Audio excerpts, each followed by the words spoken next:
You're watching the ZNS Network, the People's Station.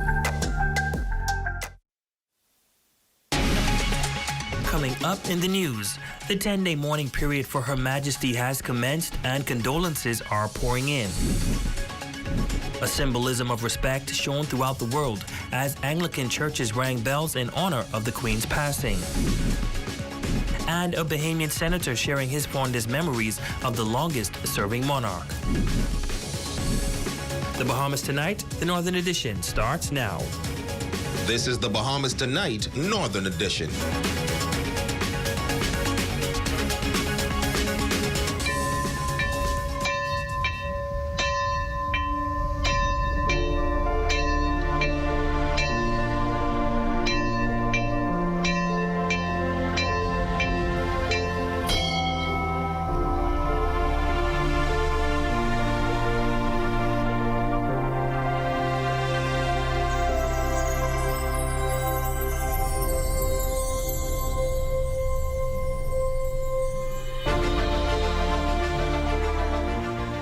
Good evening and welcome to the Bahamas Tonight, the Northern Edition. I'm Ramiko Knowles. Thank you so much for tuning in.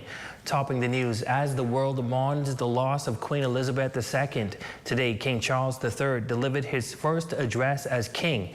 King Charles, age 73, becomes head of state in 14 Commonwealth countries. In an emotional and moving speech, he lauded the outstanding service of his mother, Queen Elizabeth II, providing 70 years his mother's footsteps and to not only serve the UK but the international community. As the Queen herself did with such unswerving devotion, I too now solemnly pledge myself, throughout the remaining time God grants me, to uphold the constitutional principles at the heart of our nation. And wherever you may live in the United Kingdom, or in the realms and territories across the world, and whatever may be your background or beliefs, I shall endeavor to serve you with loyalty. King Charles has been groomed for the role to take over this reign as king all of his life, and today he vowed his devotion to duty. Additionally, he bestowed new responsibilities on his son William and credited his wife Camilla for her continued love and support. As I take up my new responsibilities, it will no longer be possible for me to give so much of my time and energies to the charities and issues for which I care so deeply. But I know this important work will go on in the trusted hands of others. This is also a time of change for my family. I count on the loving help of my darling wife, Camilla. In recognition of her own loyal public service since our marriage 17 years ago, she becomes my Queen Consort.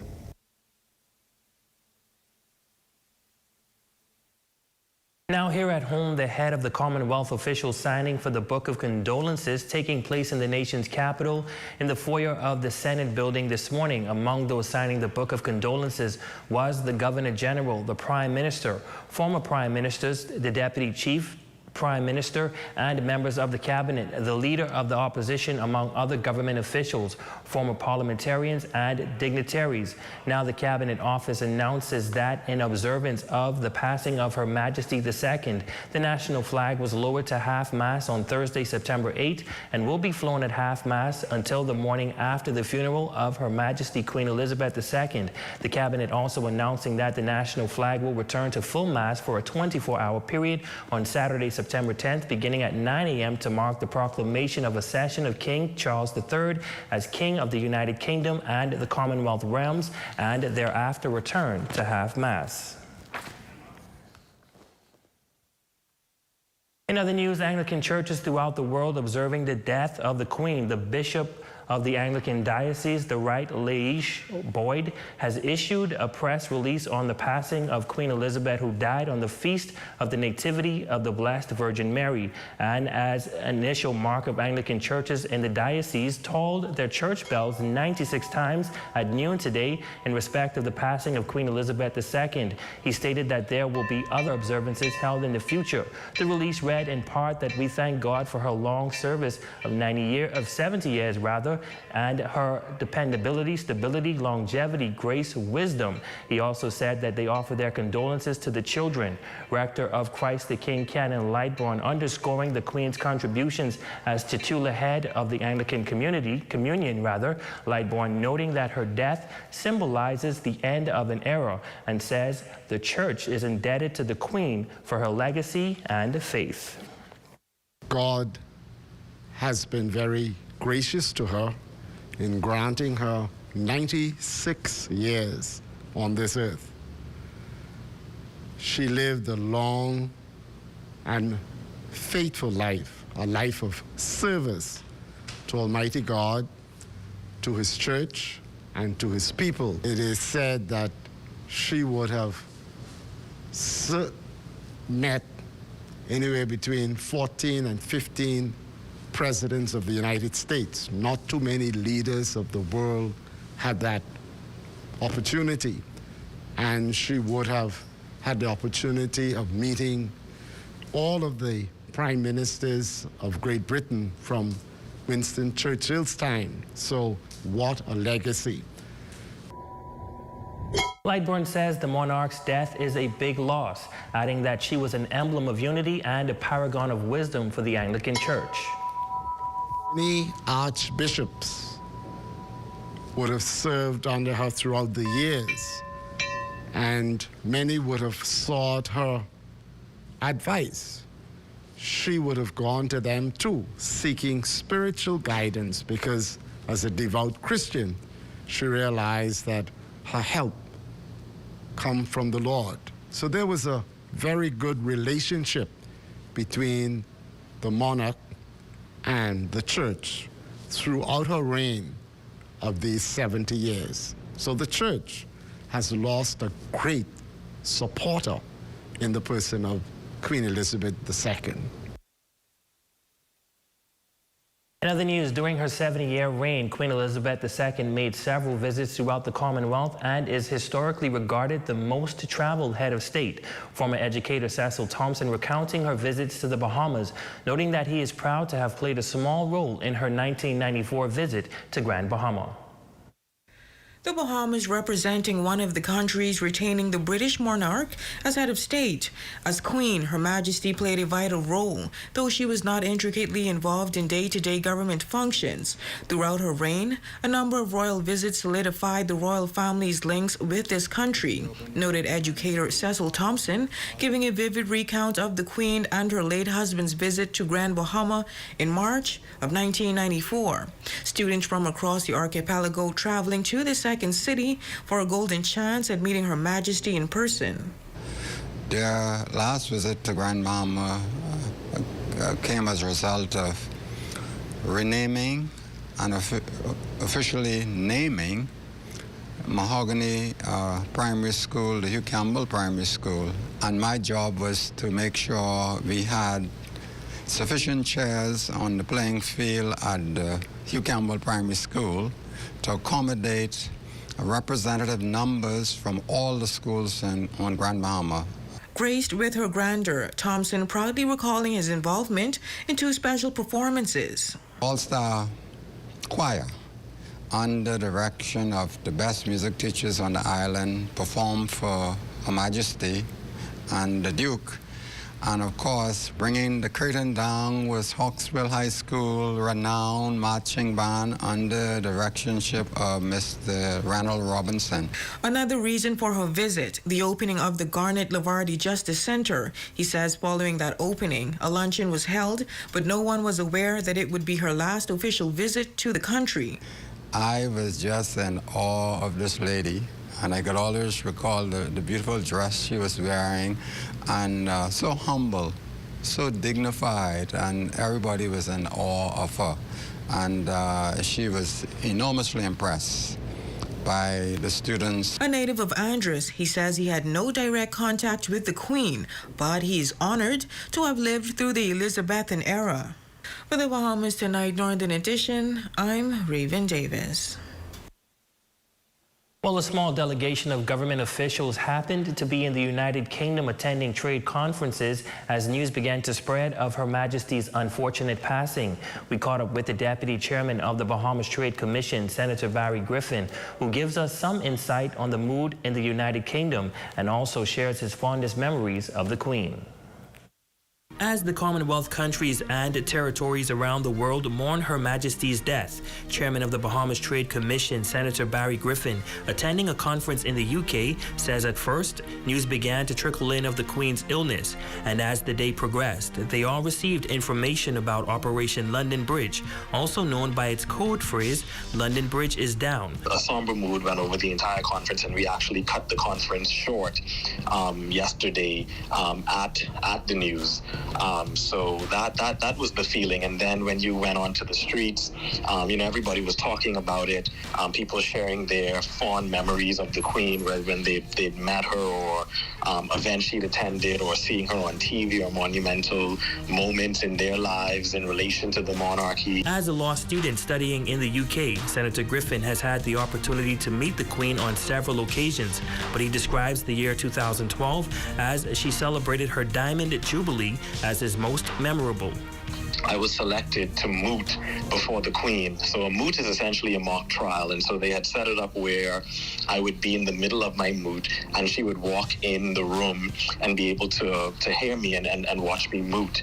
And so I'm there, a law student, and the Queen walks in. It was a surreal feeling to look from the corner of your eye and to have, the Queen of England, the Queen of the Bahamas, just watching you, listening to your every word. Following the mock trial, he was fortunate enough to dialogue with the Queen at a private tea session, and he was amazed at how she spoke about the Bahamas. We spoke a lot about the Bahamas, her visits to the Bahamas, public and private. She talked about how she, loved our shores, loved the beaches, and we spoke a little bit about, Bahamian history. Queen Elizabeth II's reign of 70 years and 214 days stands as the longest of any British monarch and the second longest recorded of any monarch of a sovereign country. The senator is certain that her passing has left a void.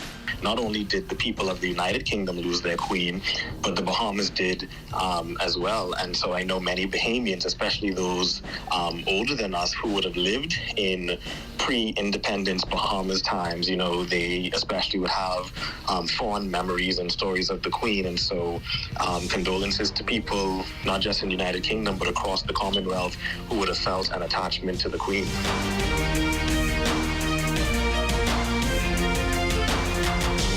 Well, British residents here on Grand Bahama reflects on Queen Elizabeth II. Kay Hardy moved here in 1969 and remained in the country ever since. Jaquan has the story. British residents here on Grand Bahama are mourning the passing of Queen Elizabeth II.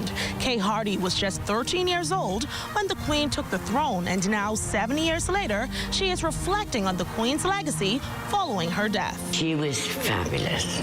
Kay Hardy left England en route for Grand Bahama to further her teaching career, and although she has remained here in the country, she still kept herself informed of what was happening back home.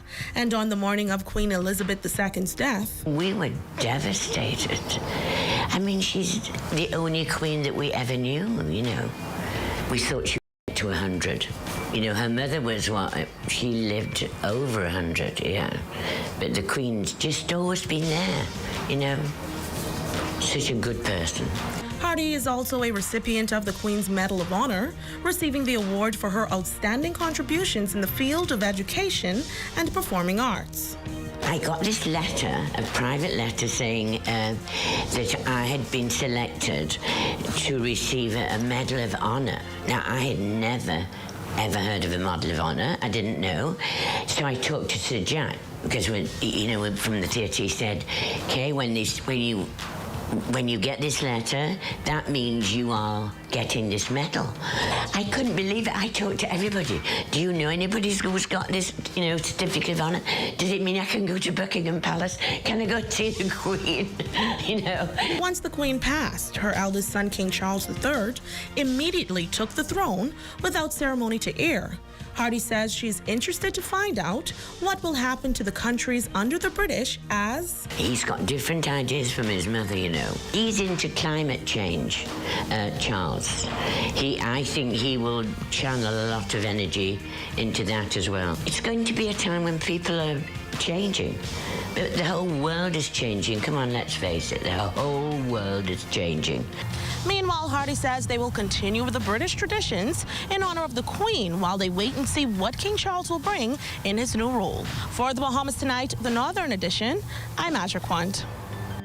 Thanks, Aja. Well, it has been planned from the moment the Queen became monarch, the planning and the process about what would happen when she died. Tonight, our Jolanda Thompson shares the detailed events of the trail of events that will ensue to commemorate the longest-serving monarch, Queen Elizabeth. Jolanda? What most people may not know, Ramiko, is that the planning of the Queen's death reportedly started around the time of her coronation 70 years ago. Immediately upon the Queen's death at Balmoral Castle, a plan known internally among government and royal officials as Operation London went into effect. The next few days is expected to be a showcase of tradition, ceremonial symbolism, and somber reflection. As the day began, the nation enters its first full day of mourning. Church bells ringing out across the world in Queen Elizabeth's honor, flocking thousands near and far outside of the Buckingham Palace in London. This afternoon, King Charles made a televised address to the nation after meeting with the United Kingdom Prime Minister Elizabeth Truss. And tonight in London, St. Paul's Cathedral will hold an evening service in honor of marking the Queen's death. This service will be open to the public. Arrangements is said to be made for the Queen's body to be transported back from Balmoral Castle in Scotland, London, where she's expected to lie in state for a few days before she is laid to rest. According to international reports, other formalities are expected to include a meeting of the Ascension Council. One part of that meeting will include a formal announcement of the sovereign's death and formal proclamations of King Charles III as the new sovereign. According to BBC News, the last member of the royal family to lie in state in the hall was the Queen's mother in 2002, where more than 200 people lined up to view her body. I'm Jolanda Thompson. Back to you, Romiko. Thanks, Jolanda. Well, the Office of the Prime Minister responding to the concerns of Bahamians. You're watching the Bahamas Tonight. Stay with us. There's more news when we come back.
Esquire Men's Freeport has extended its summer sidewalk savings into September. Everything $30 and under every Saturday during September. Call them at 352-8816. It's a big deal.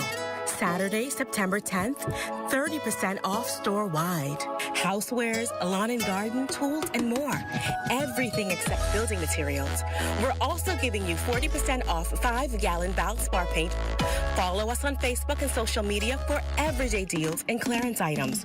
Don't miss out on these big savings. I'm a big deal. Do It Center, when you need to do it right.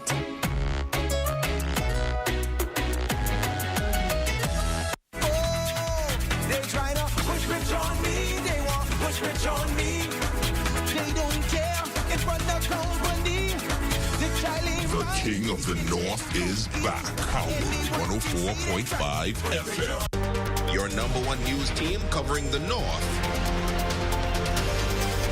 The Bahamas Tonight, Northern Edition. Welcome back. Just before the break, we mentioned that the Office of the Prime Minister is responding to concerns of Bahamians regarding the demolishing of domes in Abaco. The statement outlining the poor and unsanitary conditions of the domes and illegal activities that were taking place. The government also revealed its plans to build new housing on Abaco. The Office of the Prime Minister issuing a statement concerning the demolishing of domes in Abaco. The statement reads, the government is determined to help rebuild communities devastated by Hurricane Dorian, and as such, 300 new affordable homes in Abaco will be built within the next year. The statement says until the change of administration last September, horrifyingly little had been done to provide permanent housing for those who had lost so much. This administration is determined to respond compassionately to those who need help. The domes were designed to provide only temporary shelter, not long-term use. A video circulating shows the state of squalor to which the domes have been reduced. Additionally, some residents of the site are regularly engaging in activities which are illegal and other activities which are not conducive to public health or the public good. Officials say residents rightly complained loudly in the press and elsewhere about the mold. Apart from the physical squalor, the site was being misused and abused in several ways by a number of residents, adding that there were cases where people were paying rent to the original recipients, which was certainly unethical, if not illegal, noting that one dome was being used as a sex brothel by a group of foreign nationals engaged in prostitution, and another one was being used as an illegal bar. Occupants complained that a lot of theft was taking place, with people going into domes and stealing personal items, and many occupants reported not feeling safe. The statement continues that initially the intention was to dismantle the domes in the hope that something might be salvaged. However, it was quickly determined that because the site is riddled with mold and conditions have deteriorated and are generally unsafe, a more assertive demolition process would be needed. The government has therefore worked carefully with each family to move them out of the domes and provided resources for a transition to a more dignified housing. The Office of the Prime Minister also responding to a statement by the Leader of the Opposition condemning the demolition of the domes, noting that the Leader of the Opposition surely does not believe that Bahamians should live permanently in this level of indignity, beset by his own internal political problems, adding that he is using dome residents. He never helped himself to score political points.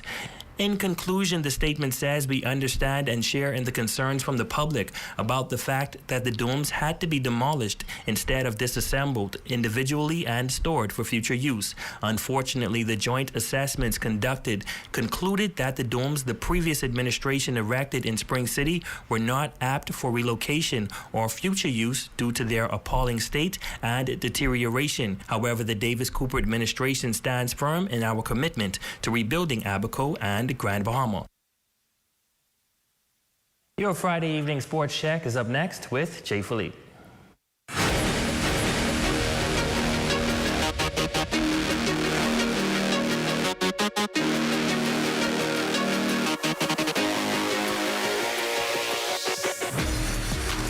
Good evening, I'm Jay Philippe and welcome to Sports on a Friday. Well, Grand Bahama Softball Association playoff begins this weekend, but just in case you missed the action last night, Jonquil Jones and the Connecticut Sun did something special.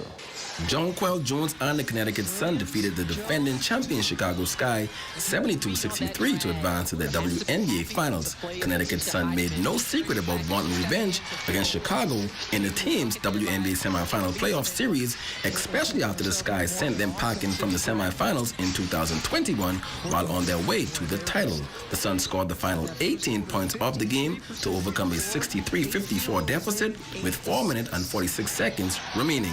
Jones finished with a team-high 15 points, 10 rebounds, 2 assists, and 2 blocks in 31 minutes. We came into this series and we had that mindset. It wasn't redemption. It was just another opportunity. And I think that's the biggest thing is like how many people get to say that they can do that and come back and play against a team that knocked them out last year. So for us, it was just the mindset, the mentality to just come in and play good basketball, man. I'm so proud of this team. I'm so proud of this team. Connecticut will face the top-seeded Las Vegas Aces for the WNBA title. The first game of that series is Sunday in Las Vegas. Switching gears now in softball. Playoff action in the Grand Bahama Amateur Softball Association begins this weekend. One matchup to look out for on Sunday will be Kelly's versus Immigration in corporate play. My girls are out today. When it comes to co-ed girls, girls got to hit. The guys gonna do their job most of the times, but girls gotta hit. So if the girls hit, we got this. We lose 2 of the season, but we're gonna come back. As you can see, we're practicing right now, and then we're gonna come back and defend our champion from the Tournament of Immigration. So that's where we're gonna go from now. Second baseman Patricia Russell is confident in her team. In preparation for Sunday's game, we've been sharpening our skills. The girls got to get their hidden down pack and learning different positions. Like I've been practicing second base, what to do when I get there, who to throw to. My confidence in my team is very high. Everybody know Kelly is tearing it up right now. We beat them in their own tournament that they held. We is the champions right now. Our team compared to them, we battle. That game is scheduled to start at 6:30 p.m., followed by Pat's uniform going up against Buckeye in all men's action. That's a quick check on sports. I'm Jay Philippe. Have a great weekend. Thanks, Jay. And here's a look at your energy efficiency tips brought to you by the Grand Bahama Power Company. I'm Cleopatra Russell, Director of Communications here at Grand Bahama Power Company. September is the hottest month of the summer, and we all know that cooling can cause our energy bill to raise substantially. So here's a tip that can help you better manage your energy costs. Do you know that all air conditioning units are not created equal? Check the SAIR rating on your unit to ensure that you're getting the maximum efficiency and paying less to cool your house. What is the SAIR rating? The SAIR rating is your seasonal energy efficiency rating that tells you how efficiently your unit is going to run and how much it's going to cost you. For example, a 3-ton unit that is 13 SAIRs is going to cost you about 86 cents for every hour that it runs, in comparison to a 3-ton unit that's 16 SAIRs. A 3-ton, 16-SAIR unit is going to save you about 20%, costing you about 65 to 68 cents for every hour you run it. For more information about how the appliances in your home impact your monthly energy bill, visit us at the Smart Home or follow us on Facebook. Northeast Production. The summer is back, back. The summer is hot. What? Check old girl, boy. You say she getting married? Oh, man, not again. Dearly beloved, we are gathered here today to join this man's BTC home internet with this woman BTC mobile service in holy matrimony. So they'll pay half the price compared to the other guys. What's wrong with you? Just let them... Madam, do you have BTC mobile service? I do. Sir, do you have BTC home internet to unite with her mobile service? I do. Get all the internet you want at half the price when you bundle your home internet and mobile service. So, what services do you have? Me? I have BTC at home and on my phone. Visit any BTC store to make the switch today. Your #1 news team covering the North. The Bahamas Tonight, Northern Edition. Bradley Colbrook, you are our Facebook friend of the day, and we thank you so much for your support. That's going to do it for us here in the North. On behalf of the entire news team, thank you so much for watching. I'm Romiko Knowles. Have a wonderful weekend. Be sure to stay tuned as the Bahamas Tonight continues.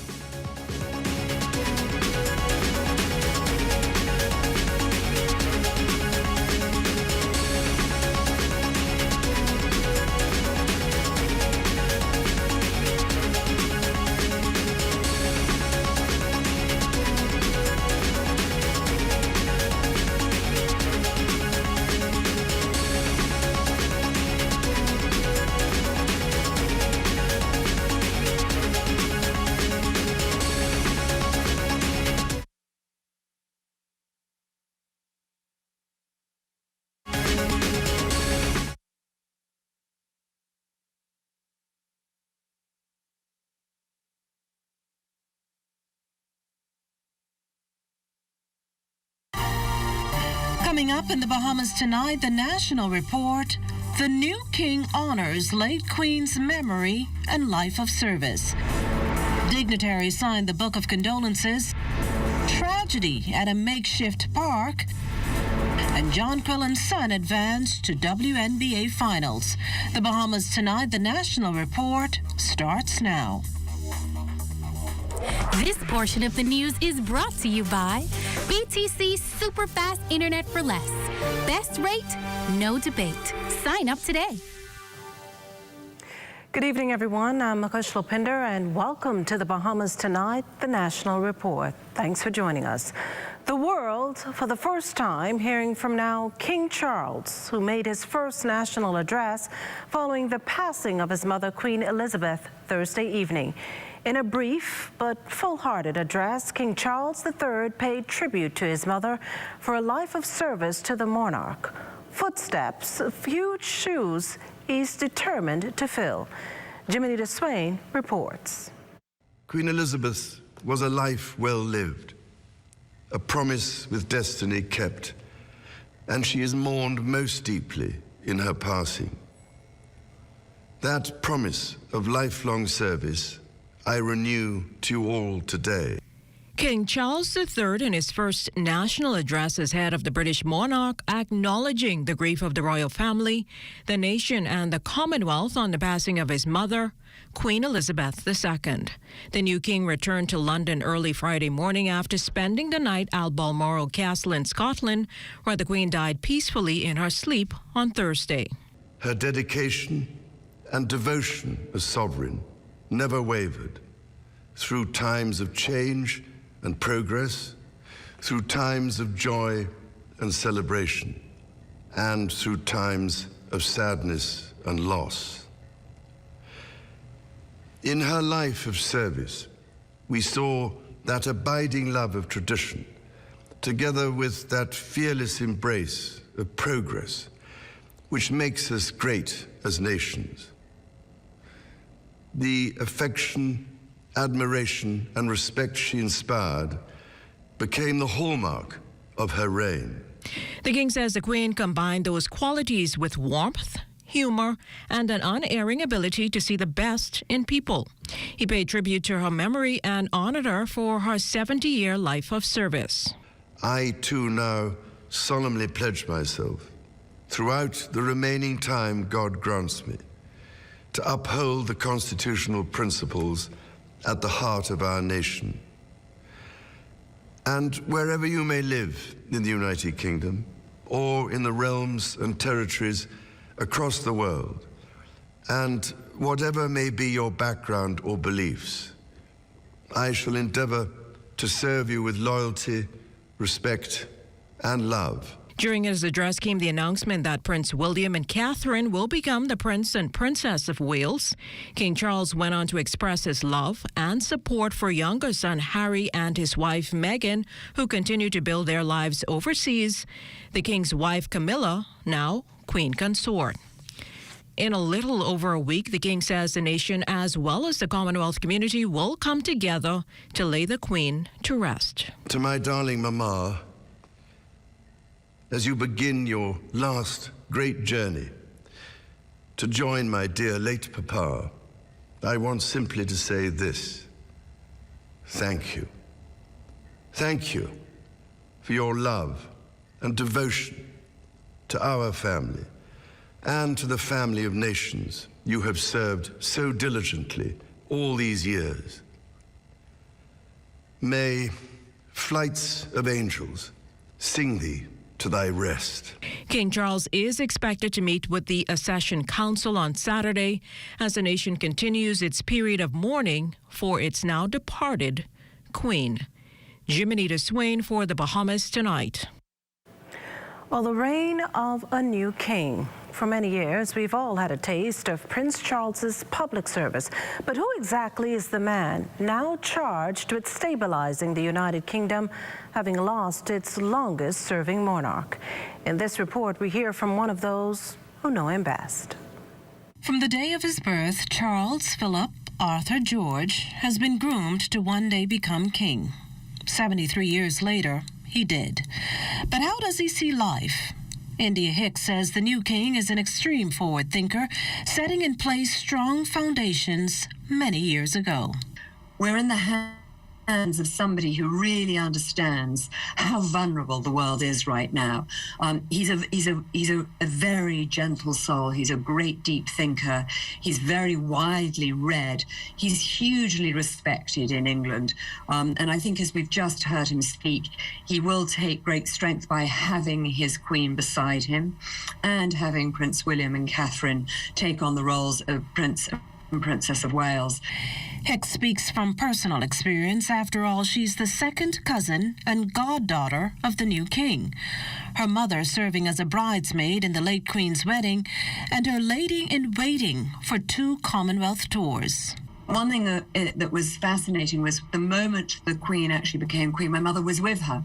They were in Africa on that Commonwealth tour, and they were looking at wildlife on the top of treetops, which was the famous resort that they had been gifted a couple of nights when they were on that tour in Kenya. And she went up the tree as a princess, and she came down the tree as a queen. And my mother went into a deep curtsy, and their relationship changed forevermore. On occasions, as she put it, she too interacted with the late monarch, her sister's godmother. We would see the Queen, but it was always very, very formal. My mother and the Queen were close, and she would call her Lilibet, but for me, she was always Ma'am, or Your Majesty. And but she did have a real twinkle in her eye. She was incredibly witty and great fun. My mother often talks about very amusing occasions that they had together. Diminutive, stoic, studious, a defender and anchor. It's a side of a queen many of us never knew.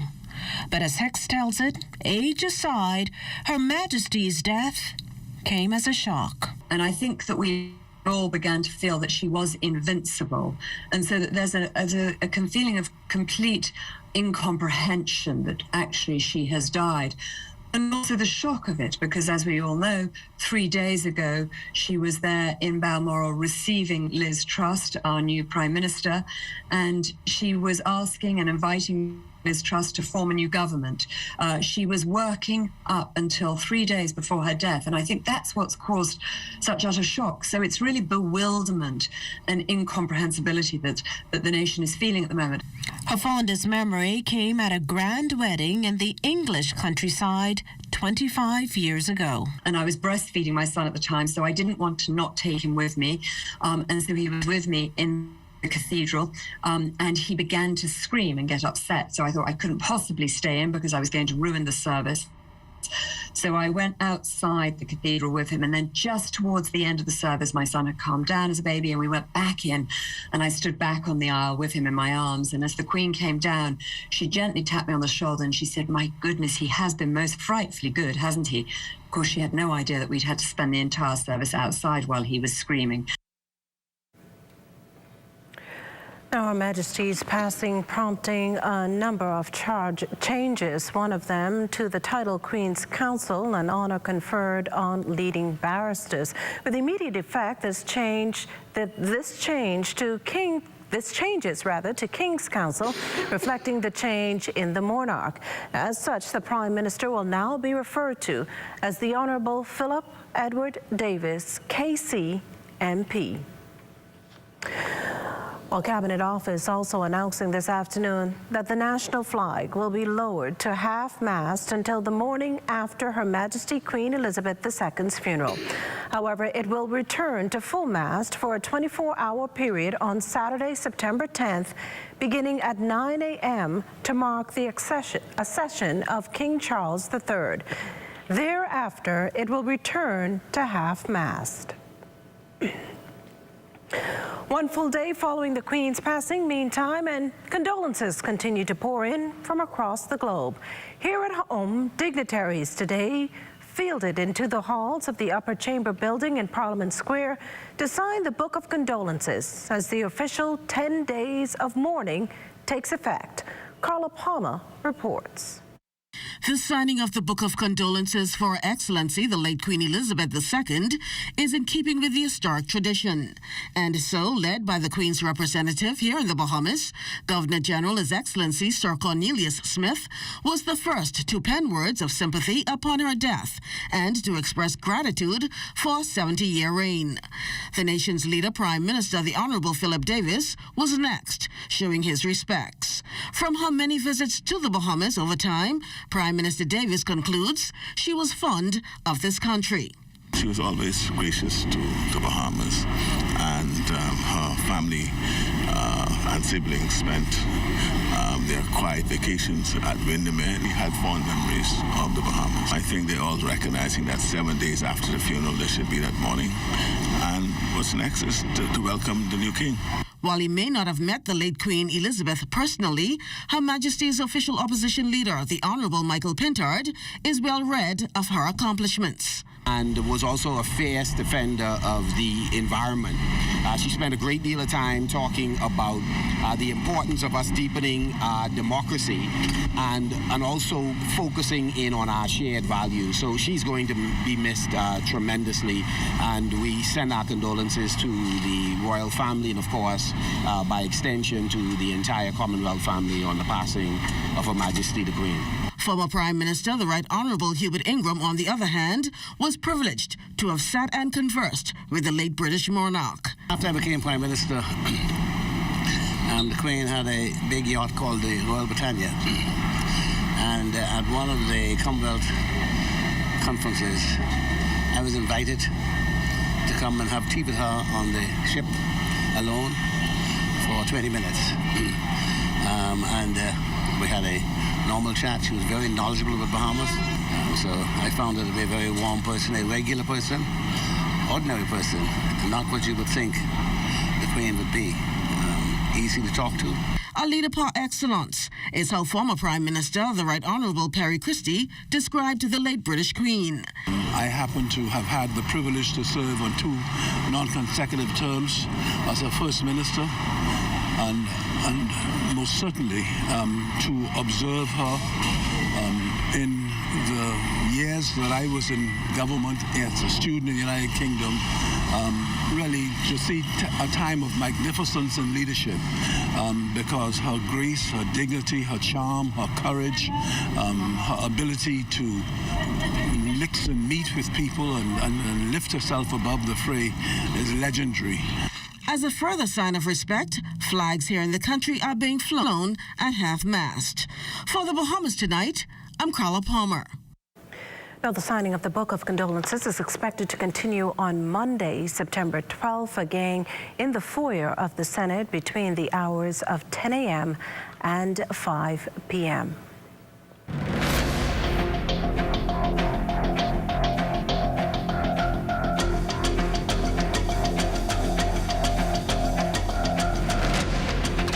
This is Chief Meteorologist Basil Dean with a tropical weather update brought to you by BTC and CBS Bahamas. In the tropics, we're looking at 2 very weak tropical waves out in the far east Atlantic. This is the first one, as you can see, very disorganized and very limited shower activity associated with it. Also the second one, which is several hundred miles to the northwest of the Cabo Verde Islands, also very disorganized, and hence we will not spend too much time on the system. But we continue to monitor Hurricane Earl, and that is moving towards the northeast at a rapid speed, 26 miles per hour. It's packing winds of 105 miles per hour. However, this system is expected to become an extratropical low sometime tomorrow, and once that happens, we'll discontinue the advisories on the system. But nevertheless, there's a troughing out of that, which extends all the way back to the Bahamas, which will still be responsible for some shower activities over the next couple of days.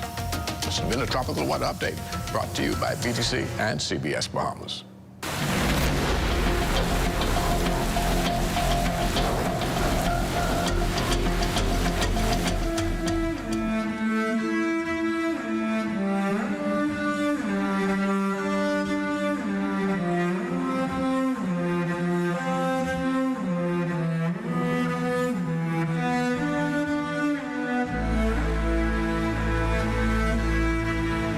This portion of the news was brought to you by Sun Oil Limited Shell, fueling journeys that matter.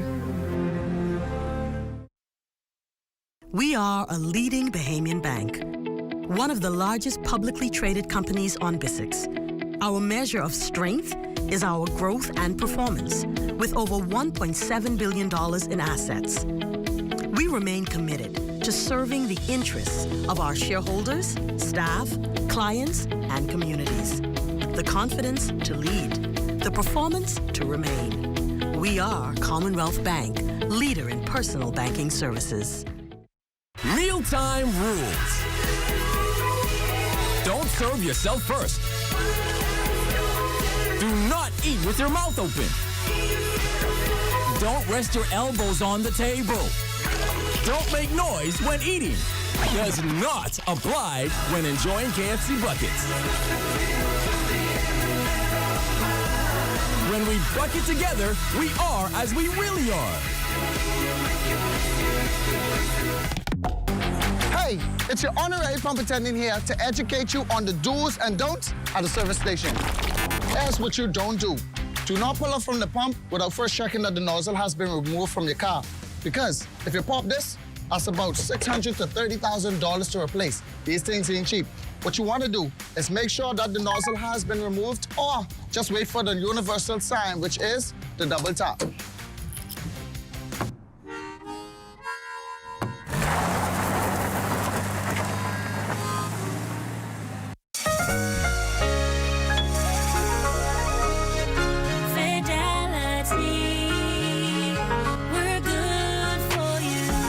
To think of the bank as my personal ATM machine. If I wanted a new car, new furniture, a weekend trip to Miami, no problem. Just max out the credit card or top up my loan. I was a big baller until I realized that 75% of my salary was going to pay back all those loans. Fidelity's personal financial coaching was the best solution. Fidelity gave me a plan with a debt consolidation loan that has a built-in savings that pays 5% interest. I now only have one low monthly payment plus money in my pocket. Give Fidelity Bank a call at 356-7764 in Nassau or 352-6676 in Freeport. Visit any of Fidelity's locations or visit a website at fidelitygroup.com.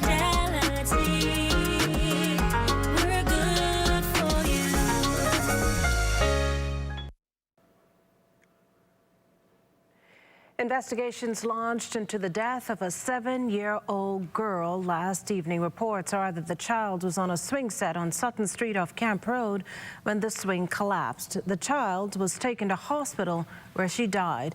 As investigations continue into the matter, Parks and Beaches Authority Chairman Michael Barnaby is clearing the air on any concerns that 7-year-old Devania Butler died on a public park. Now, ZNS News visited the scene where the accident occurred. However, the swing set had already been removed. Having visited the area in person today, the chairman held a press conference at his office this afternoon to address the media on the matter. What occurred to Devania is very touching on so many levels. Being a father, being a parent, having a little girl myself, is beyond just what we do at public parks and public beaches. Is about how we feel about our children, how we protect them, and what we do as a state to make the environment safer for them. And it's something that we are going to work assiduously at here at Public Parks and Public Beaches Authority. According to the chairman, here's how the authority will address the issue. The thing is, we're not responsible for private property. What we intend to do, however, is to extend our resources to anyone that has private property now and may have those equipment on their facility, on their grounds, to assist them, because it is heartbreaking. And when I got the call yesterday evening, I immediately called the Minister of National Security to express my condolences, because it occurred in his constituency. And also we are looking to speak to the family as well, because we're heartbroken here. In other news, the Ministry of Health today hosting a farmers market and health and fitness expo as part of celebrations marking Caribbean Wellness Day.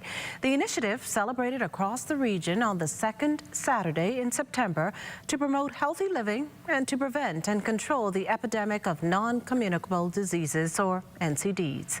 Here's organizer Dr. Bridget Roll.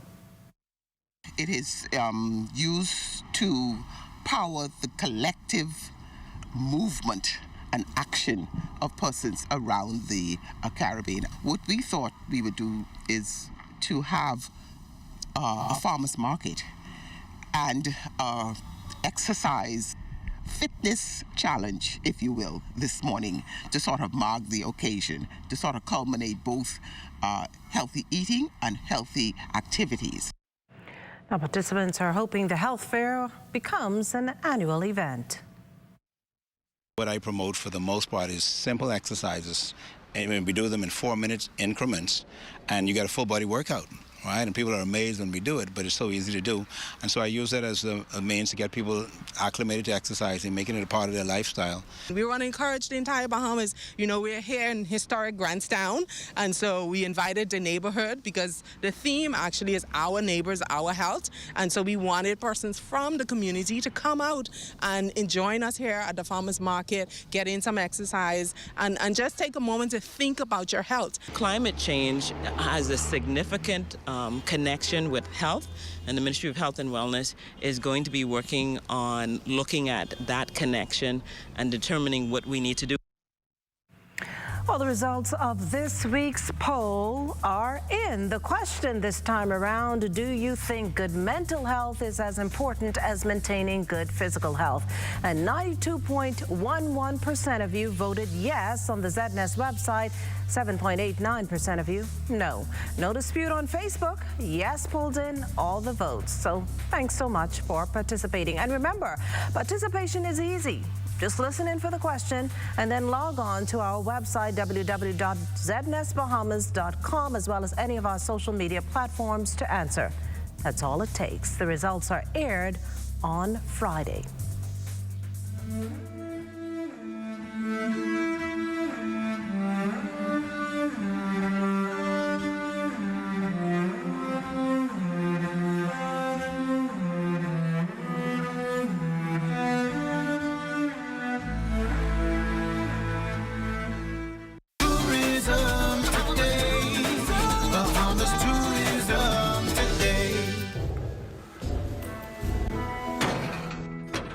My work don't really start till sunset.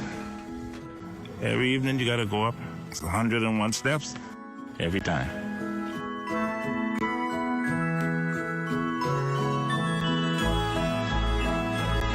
This is the Elbow Reef Lighthouse. Built in 1864. You can see it for about 20 miles. I grew up around it. It's in my blood. To do this job, you gotta really love it. If you don't love it, you're not gonna enjoy it. This lighthouse is the last one on the planet out of 18,000 that is kerosene burning and hand wound manually by our lighthouse keepers, who every 2 hours have to turn that crank 427 times. The Elbow Reef Lighthouse Society is working to restore and preserve the lighthouse here in Hopetown. Here in the Bahamas, our lighthouses are like our castles. These structures are historic, and having it be a working light station is vital. It's an integral part of our economy. It's an integral part of our souls. It's a lot of history in it, you know. I would love for it to keep going like this. I'm doing this for our children and grandchildren. So in 50 years, when I'm dead and gone, I want one of them sitting here saying, we're going to keep that light on.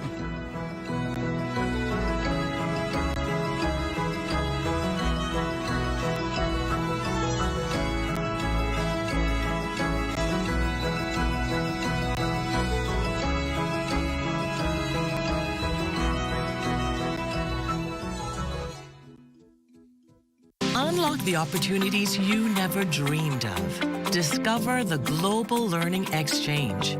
Get access to affordable, world-class higher education right here at home. Visit us online to learn more. My name is Gemma McGarn.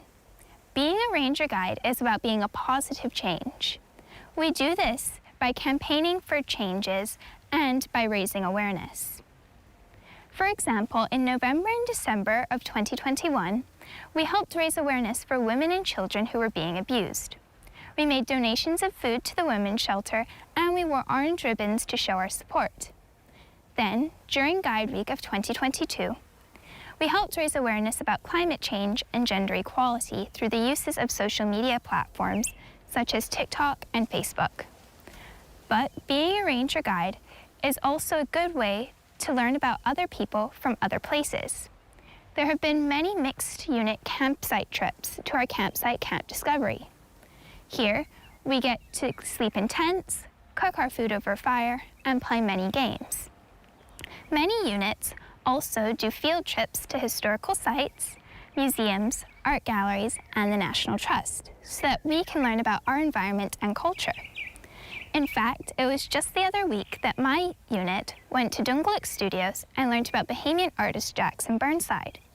We got to see many of his pieces, as well as learn about how he became an artist. As you can see, Ranger Guides is a one-of-a-kind experience that will last with you throughout your life. Become a member of one of our groups today. Sunflowers, ages 5 and 6 years. Brownies, ages 7 to 10 years. Rangers, ages 14 to 17 years. And Guiders, age 18 and older. For more information, call 322-4342 or 356-5143. This public service announcement was brought to you by the Broadcasting Corporation of the Bahamas. Join up for life insurance. Secure the ones that you love. Join up with Family Guardian. We offer full protection. Join the family. Join the family. Family Guardian. Protect the ones you love. A friend that you can trust. Family Guardian. Hello, summer. Escape into summer when you fuel up with Shell. Every time you purchase $20 gas, you're entered to win your share of over $50,000 in cash prizes and fantastic trips, including a staycation at Grand Island Exuma, a shopping spree in Miami, and a 4-day trip to Las Vegas to see John Legend live. To enter, fuel up at Shell with $20. Go to winwithshellbahamas.com and let the fun begin. Say hello, summer with Shell today. Conditions apply. Hello, summer. An additional resource for a group of Windsor students set to launch this semester, a high-tech laboratory that engages students through science, technology, engineering, and mathematics. According to officials, the new STEM block will service those eager to apply the skills learned to solve real-world issues. Lloyd Allen has more. In education, the idea of STEM learning, or science, technology, engineering, and mathematics, is nothing new. And here at Windsor Prep Academy, educators are hoping to transform the way students envision how they live their lives and living eco-friendly. This is 100% the first iteration of this problem that we're trying to solve. STEM director at Windsor School, Krishad Lang, says 6 years ago, his dream to equip Bahamian scholars with the tools to enhance their lives through STEM was realized at Windsor. Came here, started this program as an after-school club, and I've gradually gotten it to the point that it is today. For me, I was previously teaching at a school in Philadelphia, Pennsylvania, and I always wanted an opportunity to move back home and to bring STEM education to the Bahamas, essentially. While Lang has an idea of how the lab will evolve, his excitement in completing its final prep, inclusive of standalone silos of programming, electronics, manufacturing, and coding, could not be contained. Manufacturing equipment, robotics equipment, electronics, computer screens with code dribbling down like the Matrix. When I envision a STEM lab, I see smiling faces and working hands. And so once a student walks through these doors, I think the first thing we're going for here is a feeling of excitement, right? A feeling of curiosity and, honestly, a feeling of confusion. Windsor's on-campus math whiz and head of the math department, Varghese Alexander, has teamed up to assist students, 20 of whom will become a part of the first cohort. From grade 6 through grade 12 of helping expose students to benchmarking tools, utilizing Khan Academy and other resources. In this second year here at Windsor, I'm going to ask the students to actually explain and contextualize their learning using Google Docs. His hope is for students to use cross-disciplinary skills to impact change in the real world. It's systems thinking, right? This idea that you see the problem in its many facets and you can see the overlap and then create a system that will address it. Our gardens back here in the quad, right? Can we use compost to lift the garden and then lift the footprint? These facilitators say as the lab adds to the school's diverse curriculum, they simply hope students will engage through learning, making the school, country, and globe a better place. For the Bahamas Tonight, I'm Lloyd Allen. And as we head to the break, we'd like to thank all our viewers watching us live on our social media platforms. And just in case you missed the news, be sure to head there to catch up. Stay with us. There's more after the break.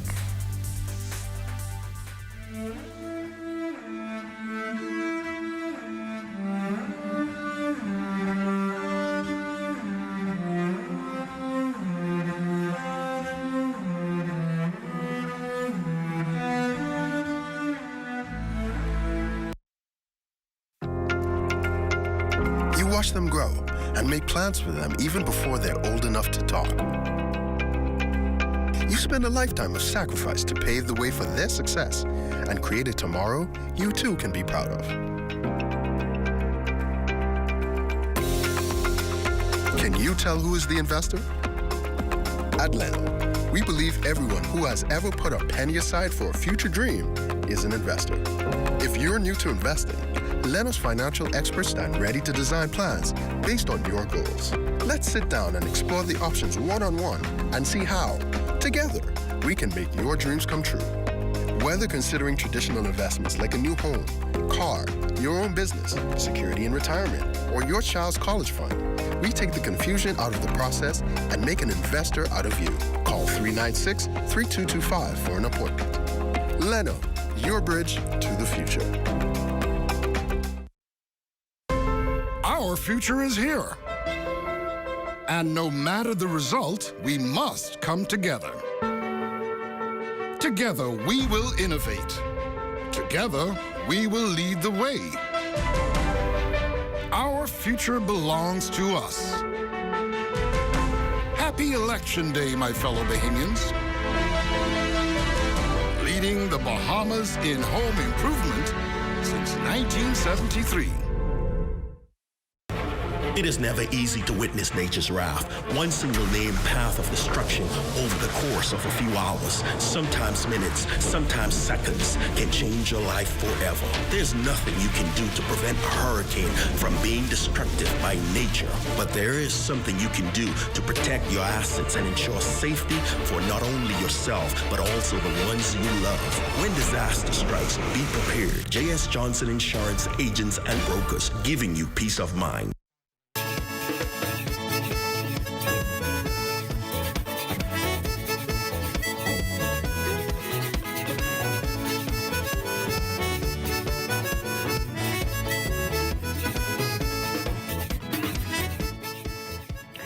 Well, a week after the country marked the third anniversary of Hurricane Dorian, the demolition of Dome City began. It's a move one resident says caught he and others by surprise when they heard the sound of bulldozers.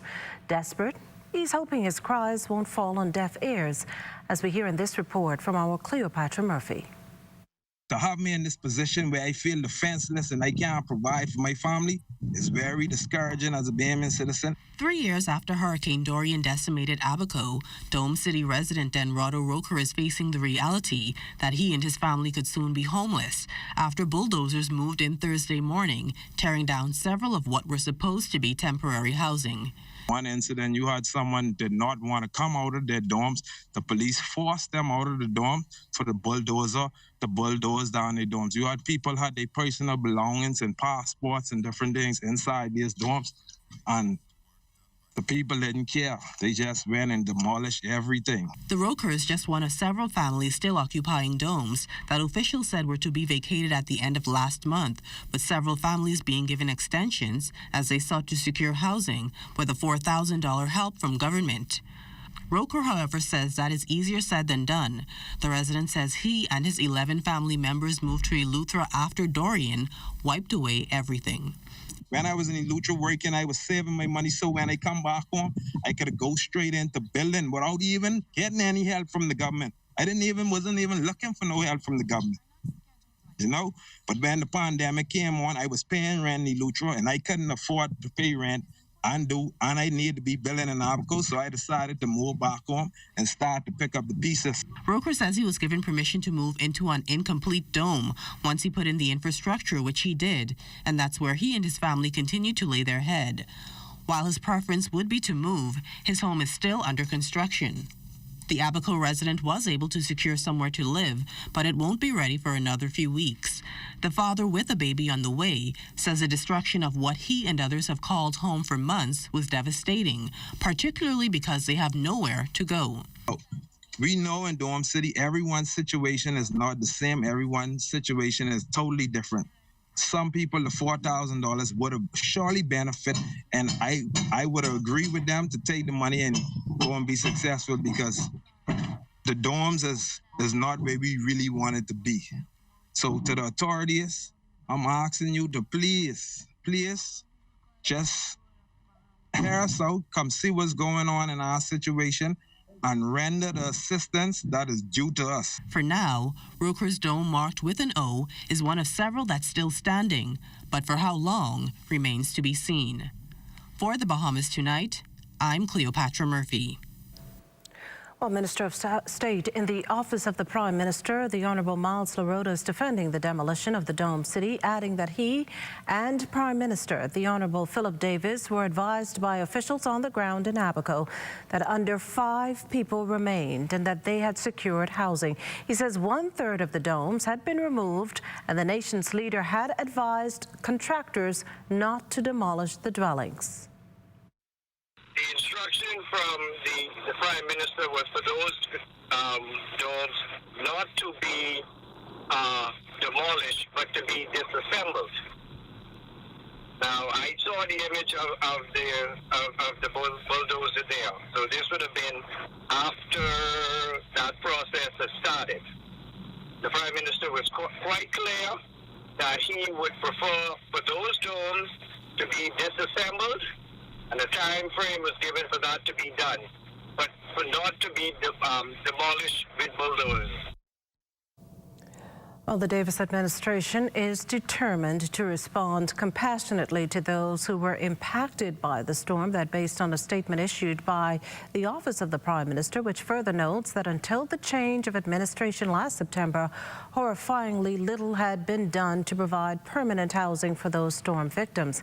Now, as stated, the domes were designed to provide temporary shelter, not long-term use. They were not designed for plumbing, and as seen in the video, the state of squalor to which the domes have been reduced. Initially, the intention was to dismantle the domes in hopes of salvaging something. However, it was quickly determined that because the site is riddled with mold and conditions have deteriorated and are generally unsafe.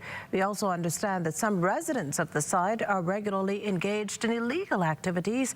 As a result, the government has worked carefully with each family to move them out and provide resources for a transition to more dignified housing. According to the statement, one dome was being used as a sex brothel, another as an illegal bar, and occupants complained of high theft.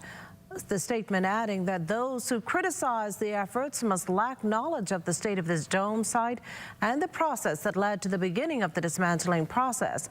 The government says it's astonishing that they would advocate for fellow citizens to be left living in such squalid conditions, stating that the opposition leader surely does not believe that Bahamians should live permanently in this level of indignity.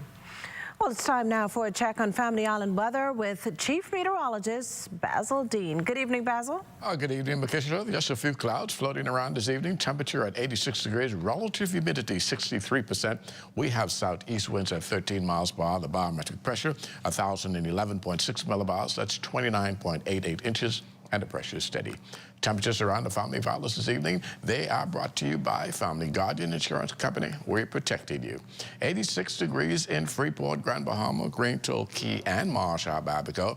The Berry Islands at 85, Alistown, Bimini, 88 degrees, 87 in Harper Island. Rock Sound, Eleuthera, a warm 90 degrees, 87 in Black Point, Exuma, Kemps Spake, South Andros, and Fresh Creek in Central Andros. In Artistan, Cat Island, 89 degrees, 89 is also in San Salvador, Rumkey, and Georgetown, Exuma.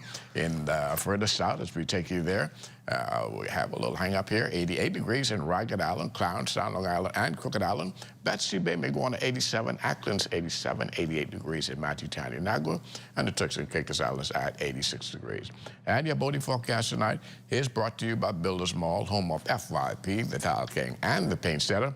For all areas tonight, the winds are going to be light and variable, and these conditions will prevail right through Sunday with flat seas 1 to 3 feet over the ocean. Some moderate swells are also expected as a result of the hurricane well to the north of us. High tide, that will take place at 7:55 this evening with another high tide at 8:18 tomorrow morning. That's going to do it for your boating forecast. It's time now for your international temperatures, and they are brought to you by Royal Star Assurance. They call me hot cake.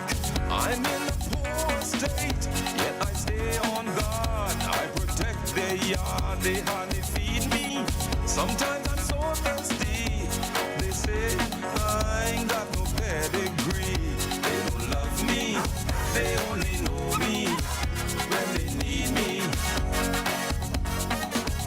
They don't love me, they only know me when they need me. Going to do it for your international temperatures, brought to you by Royal Star Assurance. But stay tuned. Extended weather forecast is still ahead. If I'm lucky, I break away. Being the CFO at this young age, it really is very fulfilling to me, and it really shows that the hard work, the hours that I put in my career, they really paid off. Having such young persons in such a key role really shows that the board of directors have a lot of trust in the leadership of the young people. Being committed to excellence means that you put all of your effort into whatever it is you're doing to get the best benefit out of that task or anything you're doing in life. When you want to save money on your tile supplies, who you gonna call? The Tile King. When you tile your house and you want to look good, who you gonna call? The Tile King. Visit the new Tile King showroom, which is internationally recognized as the finest tile showroom in the Caribbean, located in the Builders Mall on Wolf Road. The Tile King. Who you gonna call? The Tile King. Tiles on everything. If you've got the time, we've got the savings, super value, and quality supermarkets. Best value whole kernel corn, 15 ounce, $1.09. Rainbow corned beef, 12 ounce, $2.49. Chicken leg quarters, 10-pound bag, $1.19 per pound. Armour lunch makers, assorted, 2.6 ounce, $1.79. Sweet bananas, 99 cents per pound. Donate your change to help feed the Humane Society animals at super value and quality supermarkets. This is ZNS Total Sports. Welcome to sports, everybody. What a comeback last night in a winner-take-all Game 5 in the WNBA semifinals between the Connecticut Sun and Chicago Sky. Trailing by 11 in the fourth quarter with their season on the line, the Sun scored the final 18 points of the game to shock the reigning champs on their home court 72-63. Jonquel Jones hit the go-ahead bucket with 2 minutes left to play, finishing up with 15 points, 10 rebounds, 2 blocks, 2 steals, and 2 assists en route to being named the player of the game. Connecticut's comeback was the biggest ever in WNBA postseason history, and they now advance to the finals for the third time in franchise history and first time since 2019 for a matchup with the Las Vegas Aces. We're not about to be bullied, so it is what it is. You know, we're here for this game. We're here and we're locked in, so it's all right. We came into this serious and we had that mindset. It wasn't redemption. It was just another opportunity, and I think that's the biggest thing is, like, how many people get to say that they can do that and come back and play against a team that knocked them out last year. So for us, it was just the mindset, the mentality to just come in and play good basketball, man. I'm so proud of this team. You know, hats off to the Aces, and we'll see them in the championship, but I'm enjoying this right here, and we'll be locked in when the championship starts. The Government League Basketball best of 3 first-round playoffs continuing last night at the Donald Davis Gym. In the opener, the Rampage able to even their series with the Bahamas Department of Corrections with a Game 2 victory. That now sets up a winner-take-all Game 3 on Monday. As for last night's feature game, the Ministry of Economic Affairs, Baines, and Grandstown Cybots bringing out the brooms, sweeping the Airport Authority to advance to the semifinal round. The other 2 series in the first round on court tonight. The Ministry of Youth Sports and Culture Panthers up 1-0 on the Defence Force Mariners. The Oak Tree Crime Stoppers also with a 1-game lead on the Beat and Teach Clinic Sharks. 2 Bahamians recently taking part in the East Coast Powerlifting Championships in Jacksonville, Florida. It was the first international competition for both David Capron and D'Angelo Griffin. Capron won the over 140 kilogram category with a squat of 255 kilograms or 562 pounds, a bench of 150 kilograms or 330 pounds, and a deadlift of 295 kilograms or 650 pounds. Griffin also victorious in the under 140 kg division. He had a squat of 277.5 kilograms or 611 pounds, a bench of 185 kilograms or 407 pounds, and a deadlift of 295 kilograms or 650 pounds. The meet itself was very, I would say, educational to us, being that it was our first time competing, doing different lifts, putting different compound lifts together, doing all at one time. There's room for improvement, but I feel like I did pretty well. It was very different because we don't get a chance to actually compete with actual powerlifting equipment. So everything was completely brand new, the atmosphere, the equipment, the people, but it was a great experience overall. The experience was eye-opening. Powerlifting is a very technical sport. Certain things you could get away with in the gym. Judges call it like that. Right now, we shut it down for the rest of the season to really build up more strength, and then we plan on hitting it back next year, where we can bring even more energy. We're just gonna work on technique, trying to get stronger, trying to improve our numbers for our weight class. Maybe go down a weight class or 2 because that makes it easier. We done set in for like 3 meets for next year. We're gonna start at the beginning of the year, mid, and then open national, which is in December. There's about 10 of us who want to go next year. There's some females as well, so hopefully we can get it started again. I think it's a great outlet, especially for young men, instead of being involved in the streets and gang violence. From the minor league baseball diamond last night, Deshaun Knowles 2 for 4 in RBI as Tri-City won over Spokane 4-2. Lucius Fox 1 for 4, stole his 8th base of the season as Rochester lost to Syracuse 2-1. B.J. Murray 1 for 3 as South Bend lost a close one to Cedar Rapids 2-1. Zion Bannister 0 for 2 with the walk, scored a run Hickory's 5-4 win over Rome. On the mound, Chavez Fernando came out of the pen, pitched a scoreless 5th inning, didn't allow a hit, struck out 1 as Western Michigan took care of Great Lakes 7-6. Burjaxpa Tennis will put on a red, orange, and green ball jamboree tomorrow at the Gym Tennis Club in Winton Meadows. It's a round-robin 4-mile with a single elimination main draw for all groups of 2 or more pools. It's best 2 of 3 short sets, first of 4 games. At 3 all, you play a 7-point tiebreak. Split sets will play a 10-point match tiebreak. The Bahamas Chess Federation has partnered with the University of the Bahamas to promote the mine sport throughout the country. And come this weekend, they will put on their Fall Classic at the Choices Dining Hall. It's a 5-round tournament and national championship qualifier. Many of the team members from the 2022 Bahamas Olympiad team will be participating. Competition tomorrow runs from 9 a.m. to 5 p.m. and on Sunday from 10 a.m. to 6 p.m. The UB Mingo still celebrating the biggest win in program history over the Wildcats in the Province Softball Association. Adonia Roll getting the clutch hit for Coach Shane Albury in what turned out to be a 10-9 victory. I was a little nervous. when I said that I have to power through the nervousness and go for my team, and I did that. A good win for the team. Beating the #1 team, it's something that I believe and I know that we can do on a consistent basis. We have quite a number of young ladies on the team. It's just a matter of everybody buying in and believing that we can win. And once we minimize the amount of errors that we've been committing, we will see more games in the victory column. That's a look at sport. To check on weather, up next. This is ZNS Total Sports. Welcome to the Cable Bahamas Business Solutions Cybersecurity Tip of the Day for data backups. Regularly back up your business's data. Set your backups to happen automatically and store them somewhere secure. When considering data backups, consider the rule of 3-2-1. Have 3 local backups, 2 digital backups, and 1 offsite backup. Remember, stay safe, stay informed, and stay protected.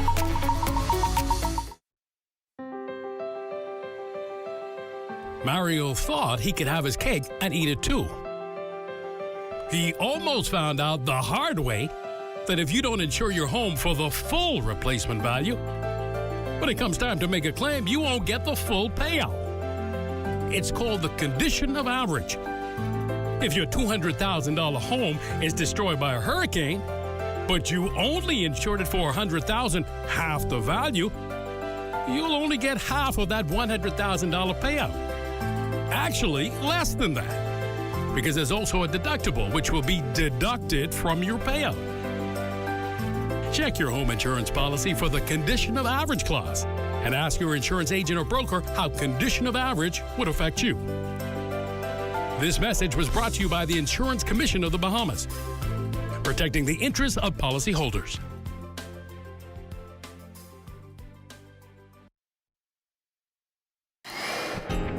Time now for weather.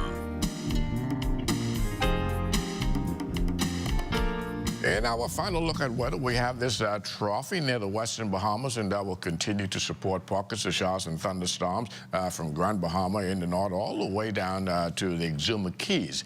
Our forecast for tonight, we're looking at partly cloudy, very warm with a thunderstorm or 2 in spots. Low temperature tonight, a warm 81 degrees. And tomorrow, we're looking at partly sunny with a thunderstorm in spot again, particularly in the afternoon hours, high temperature reaching 89 degrees. And the extended weather forecast, we will have those off and on showers and thunderstorms in our forecast right into Monday, remaining a bit cloudy on Tuesday and Wednesday of next week before the sun starts to come back out nicely on Thursday, heading into next weekend. Temperature-wise, once again, keeping you just below the 90-degree mark, at least up to Wednesday, before things begin to warm up again. Mikishla. Well, thanks, Basil. That does it for the Bahamas tonight. Thank you for continuing to make ZNS your first choice for news and information. Only the sun covers the Bahamas better than ZNS. From all of us here at ZNS, thank you for watching and good night.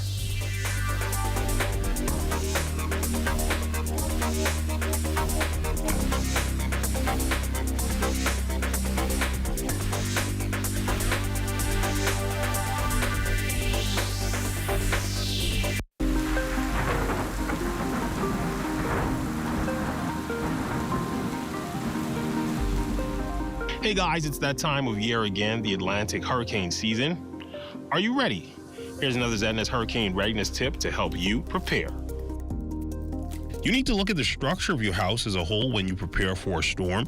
Antonio Miller explains what to look for and why. A home is pretty much secured, you know. When you put cylinder blocks around and you put mud on the outside, you put a fascia on the outside, it's pretty much sealed. But like anything else, a chain is only as strong as its weakest link.